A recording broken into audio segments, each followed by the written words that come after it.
Hello everyone, welcome to Study Review Adda. मैं हूँ सोनम और आज के इस वीडियो में हम यूनिट 5 हिंदी कविता करने वाले हैं जो कि यूजीसी नेट हिंदी साहित्य के सिलेबस में लगी हुई है। आज की हमारी कविता है कलगी बाजरे की, जो कि अज्ञे द्वारा लिखी गई है। ये जो कविता है इसके महत्वपूर्ण तथ्यों को हम देखेंगे आज की इस वीडियो में, जो कि एग्ज़ाम में पूछे जाते हैं। कविता से संबंधित एग्ज़ाम में जो प्रश्न बनते हैं वो होते हैं कि प्रकाशन वर्ष क्या है, काव्य संग्रह क्या है, यानी कौन से काव्य संग्रह में कविताएं शामिल हैं। और इस वीडियो में हम इस कविता की थोड़ी सी विषय वस्तु भी जानेंगे। तो चलिए शुरू करते हैं। तो कविता का नाम है कलगी बाजरे की, जिसके कवि हैं अज्ञे जी। इस कविता का प्रकाशन वर्ष है 1949। ये कविता 10 नवंबर 1949 को कलकत्ता में प्रकाशित हुई थी।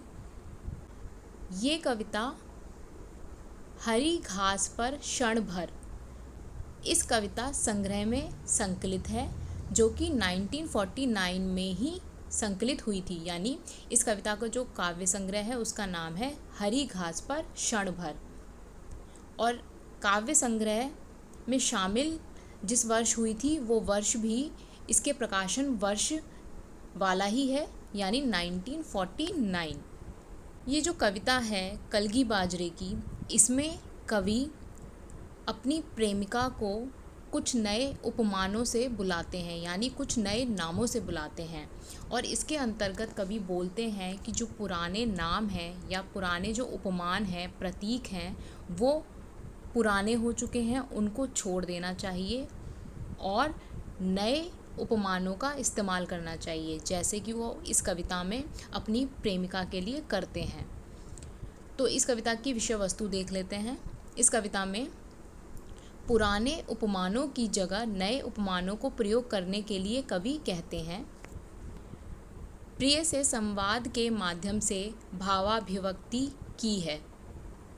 यानी इसमें जो कवि हैं वो बोलते हैं कि जो पुराने उपमान हैं उनको छोड़ दो, नए उपमानों का इस्तेमाल करो और अपनी प्रेमिका से बातचीत करने के लिए वो अपनी जो अभिव्यक्ति है वो इन्हीं नए उपमानों द्वारा करते हैं।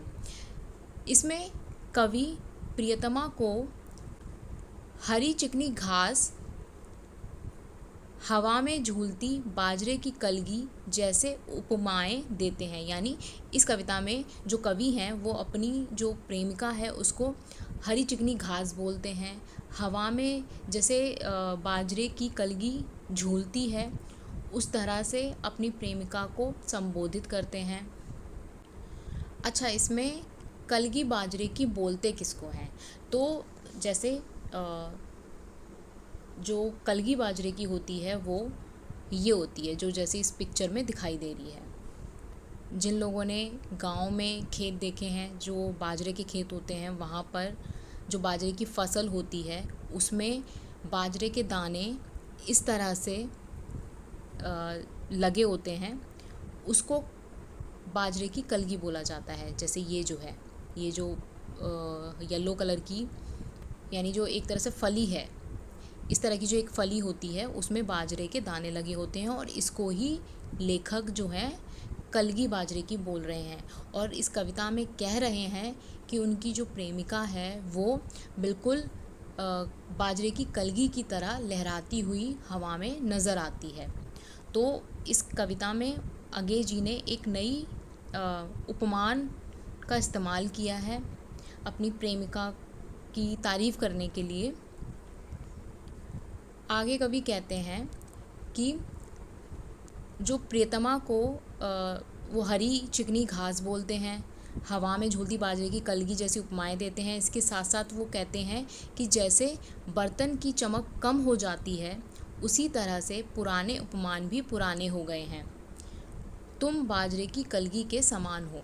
यानी मैंने तो यहाँ पर संक्षिप्त में लिखा है, इसका अर्थ ये है कि कविता के अंतर्गत कवि बोलते हैं कि जैसे बर्तन पुराने होने पर अपनी चमक खो देते हैं, उसी तरीके से जो पुराने उपमान हैं, जो पहले उपमान और प्रतीक इस्तेमाल होते थे, वो भी अपनी चमक खो चुके हैं समय के साथ साथ। तो अब उनका इस्तेमाल नहीं होना चाहिए, नए उपमानों को इस्तेमाल करना चाहिए। जैसे कि यहाँ पर वो अपनी प्रेमिका को बोलते हैं कि तुम बाजरे की कलगी के समान लगती हो।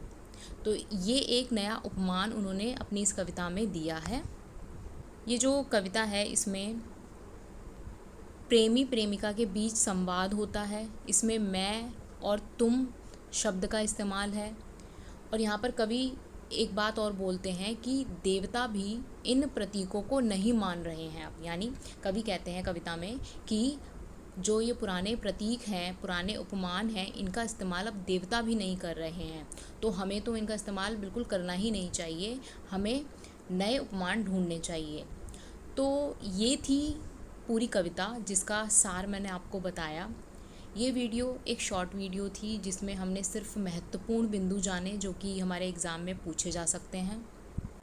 एग्ज़ाम में प्रश्न ऐसे ही बनते हैं कविताओं से कि कवि कौन है, या कविता का प्रकाशन वर्ष क्या है, कौन से काव्य संग्रह में सम्मिलित है, या फिर क्रम से भी प्रश्न बनते हैं। यानी कविता में जो भी वस्तुएं, नाम या जो भी महत्वपूर्ण कोई भी नाम आया होता है, किसी जीव का नाम आया हो, किसी मनुष्य का नाम आया हो, या कोई जगह का नाम आया हो, इनके क्रम भी पूछ लिए जाते हैं कि इनका क्रम बताओ। तो इस तरह के प्रश्न भी बनते हैं। या फिर कोई महत्वपूर्ण बात पूछ ली जाएगी कविता में, तो कविताओं को डीपली उनके बारे में जानना ज़रूरी है, क्योंकि प्रश्न अब इस तरह से भी कविताओं के ऊपर बन रहे हैं। तो ये थी आज की कविता कलगी बाजरे की। एक छोटी सी कविता है और हमने शॉर्ट में इसके जितने भी महत्वपूर्ण पॉइंट्स हो सकते थे उनको देखा। ये वीडियो आपको कैसी लगी कमेंट करके ज़रूर बताएं, और नेक्स्ट वीडियो आपको कौन सी कविता पर चाहिए या कौन सी यूनिट पर चाहिए ज़रूर बताएं। धन्यवाद।